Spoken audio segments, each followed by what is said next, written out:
Olá, muito boa tarde. O meu nome é Joana Borges Coutinho, sou aluna da primeira edição do Programa Doutoral de Alterações Climáticas e Políticas de Desenvolvimento Sustentável e encontro-me neste momento na Universidade de East Anglia, de onde vos envio este vídeo. Passo de imediato então à apresentação sobre o tema da minha tese. O REDD+ trata-se de um mecanismo de mitigação das alterações climáticas intitulado Redução de Emissões de Desflorestação e Degradação Florestal. A sua origem foi no COP13 e no Plano de Ação de Bali, no enquadramento de um regime climático pós-2012, dado o facto do setor florestal estar estimado em 14 a 20% das emissões globais de gases com efeitos de estufa. A ideia do mecanismo tem sido muito bem recebida e a sua popularidade deve-se, em parte, a uma promessa de um leque de co-benefícios para além da mitigação climática, dos quais se destacam o alívio da pobreza, a conservação da biodiversidade e melhorias na governança. Estas promessas estão rapidamente a transformar-se em pilares legitimadores do mecanismo, que é apresentado nos discursos globais como sendo uma estratégia de win-win. O racional para a investigação é então que o REDD+ representa provavelmente a maior alteração à governança florestal global dos nossos tempos, afetando uma população rural estimada em cerca de 1,2 mil milhões de pessoas que vivem em pobreza ou pobreza extrema. Há lacunas significativas no nosso conhecimento dos possíveis impactos da implementação do REDD e, portanto, uma necessidade de recolha de dados empíricos sobre as dinâmicas locais de acesso florestal. Ligando os mesmos a uma melhor compreensão dos possíveis cenários do REDD+, será um bom ponto de partida para se tomarem decisões equitáveis sobre a implementação do REDD+. Passo de seguida a apresentar o contexto da investigação. Neste mapa vemos um mapa da Indonésia, cortesia da WWF, os meus anfitriões a nível nacional. A amarelo temos o distrito de Kutai Barat, inserido na província de East Kalimantan, na ilha do Bornéu, Indonésia. Este mapa do distrito permite-nos ver a cobertura vegetal do mesmo. Kutai Barat é um distrito relativamente remoto, densamente florestado, conhecido por ter florestas ricas e pessoas pobres, nas palavras de Nancy Pelosi. É populado por uma diversidade étnica constituída sobretudo por grupos Dayak, mas também alguns grupos malaios e javaneses. A economia local é altamente dependente na utilização de recursos naturais, entre os quais a agricultura de corte e queima, a plantação de borracha, o óleo de palma e diversas indústrias extrativas. O tema da tese prende-se com preocupações sobre as possíveis consequências sociais negativas que possa vir a ter a implementação do REDD+, nomeadamente a possibilidade de ele resultar em déficits democráticos e de representação local ou na reprodução de desigualdades sociais. Para explorar este tema em profundidade, torna-se necessária uma interrogação da realidade que vá para além das representações discursivas prevalentes do REDD+, em que reina o determinismo ambiental. Esta visão tecnocrática resulta numa despolitização do debate que assim omite as relações de poder que regulam o acesso aos recursos.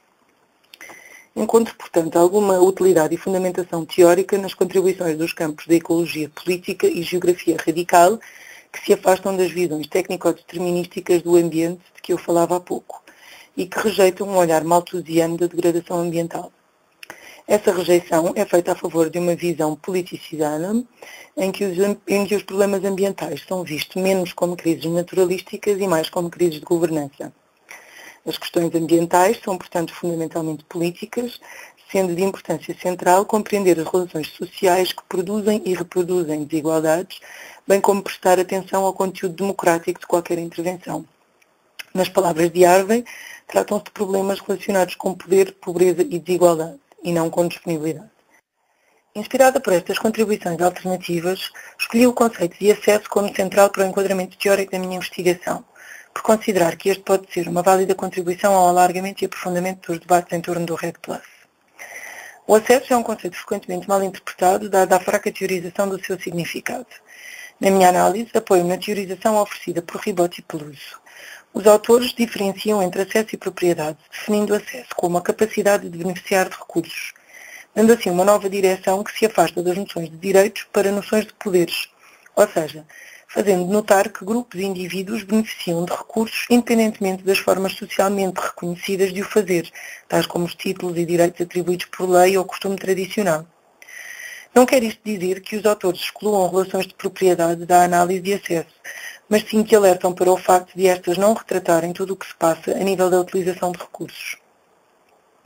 O acesso, assim definido, compreende um set muito mais alargado de relações sociais envolvidas na determinação de quem ganha, mantém e controla o acesso a determinados recursos.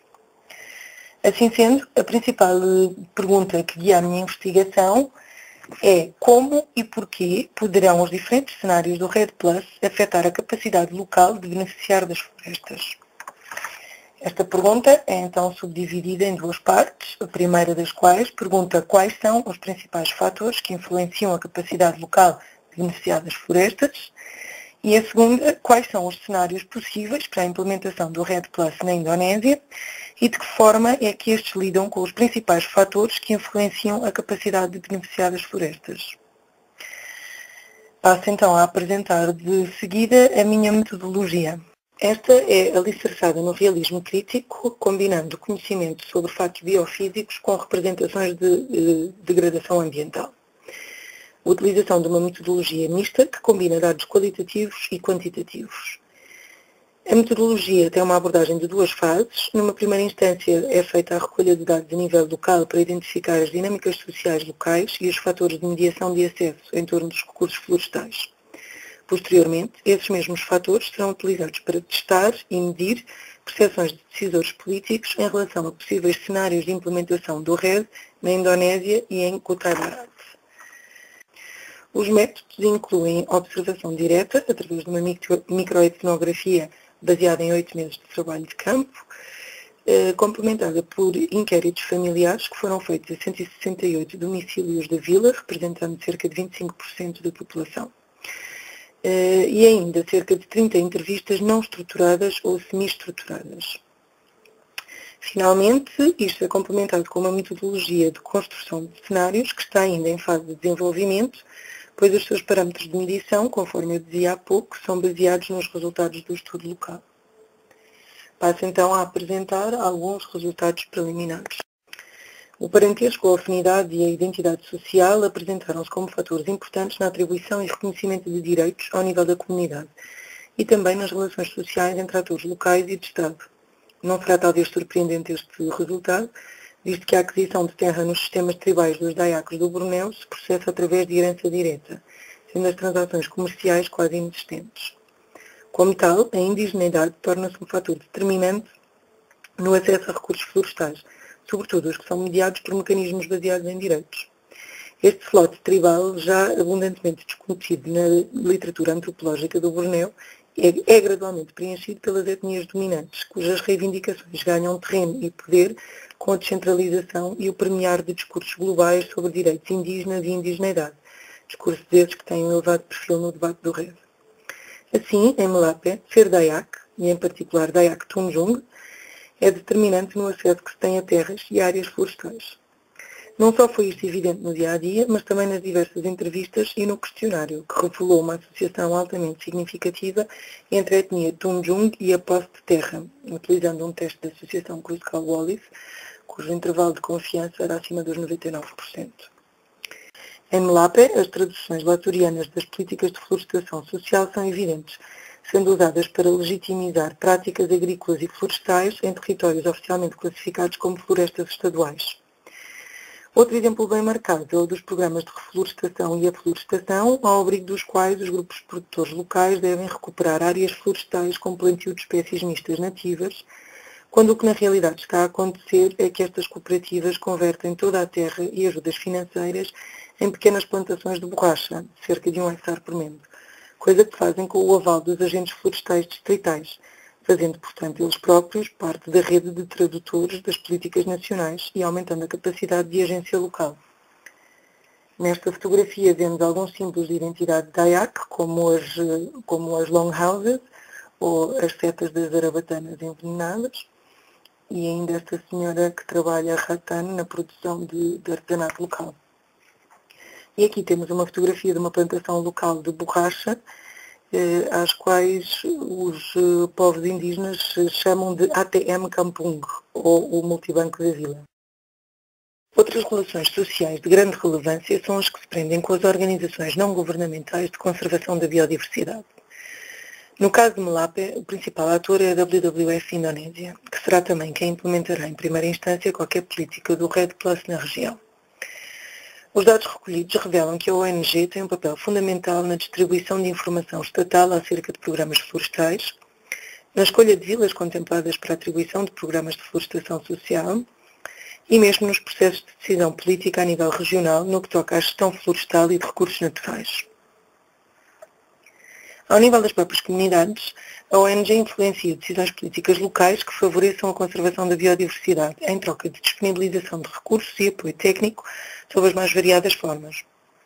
A WWF prestou assistência técnica e jurídica à comunidade na apresentação de projetos de leis ao Governo Distrital para assegurar a gestão comunitária de cerca de 100 hectares de floresta, conhecidos como o Monte Eno, gestão cuja finalidade se prende com a conservação da biodiversidade e que exclui a população local de utilizar a área para produção.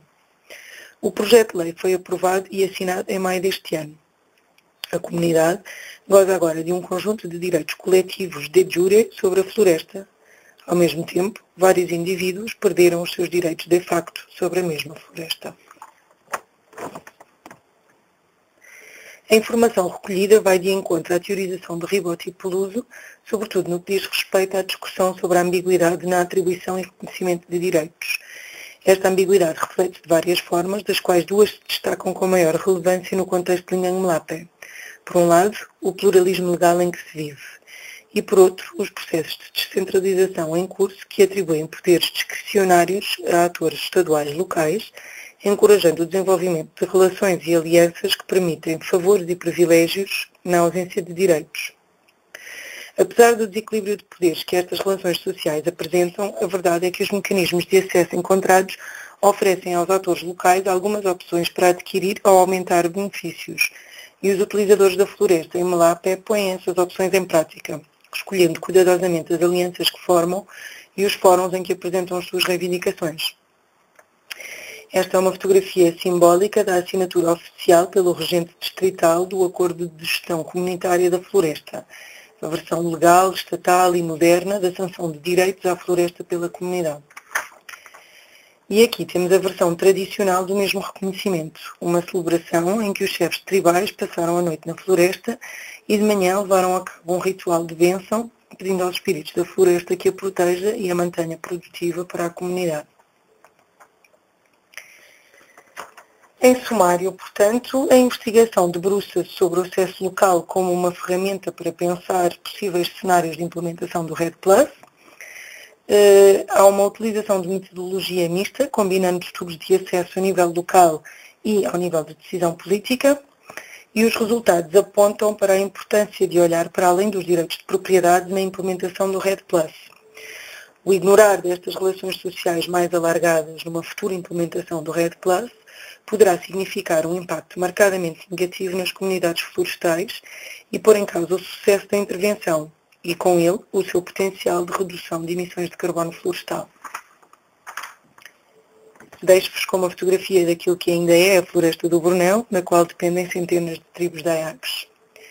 E agradeço-vos pela vossa atenção.